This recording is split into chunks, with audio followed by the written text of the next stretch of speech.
ఎండ మూలంగా వచ్చిన చర్మం మీద నలుపును పోగొట్టుకోవడానికి విపరీతంగా డబ్బు ఖర్చు పెడుతుంటారు. పోతే పోనీలేండి డబ్బే కదా అనుకుంటే వాటితో పాటు సైడ్ ఎఫెక్ట్స్ కూడా తెచ్చుకుంటున్నారు. ఈ మధ్యనే జరిగిన కొన్ని పరీక్షలలో తేలింది ఏంటంటే అలా తరచూ రకరకాల క్రీములు వాడడం వలన క్యాన్సర్ సోకే అవకాశాలు కూడా ఎక్కువగా ఉన్నాయట. అందుకే ఇంట్లో ఉండే సహజ సిద్ధమైన పదార్థాలతో ముఖం మీద ఉన్న నలుపును పోగొట్టుకోవడం ఎలానో ఇప్పుడు తెలుసుకుందాం.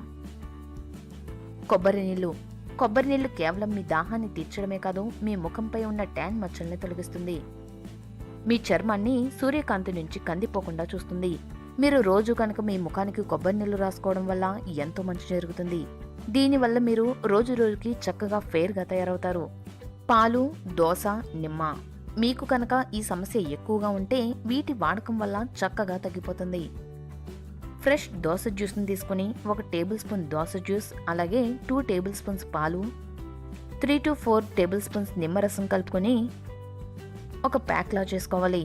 ఈ ప్యాక్ని ముఖానికి అప్లై చేసి 5 నిమిషాల పాటు ఉంచుకొని తర్వాత చల్లని వాటర్తో వాష్ చేసుకోవాలి. పసుపు, నిమ్మరసం 4 టేబుల్ స్పూన్స్ నిమ్మరసం, 1 టేబుల్ స్పూన్ పసుపు ఒక బౌల్లో వేసి మెత్తని పేస్ట్గా చేసుకోవాలి. ఈ మిశ్రమాన్ని ముఖంపై దెబ్బతిన్న ప్రదేశాలపై రాసుకోవాలి. 30 నిమిషాలు ఆరాక వాష్ చేసుకోవాలి. మీ చర్మం చక్కగా తెల్లగా చేస్తుంది. నిమ్మ బ్లీచ్గా ఉపయోగపడితే పసుపు యాంటీబయోటిక్గా ఉపయోగపడుతుంది. ఈ వీడియో కనుక మీకు నచ్చినట్లయితే లైక్ చేయండి, షేర్ చేయండి. మరిన్ని లేటెస్ట్ అప్డేట్స్ కోసం మా ఛానల్ని సబ్స్క్రైబ్ చేయండి.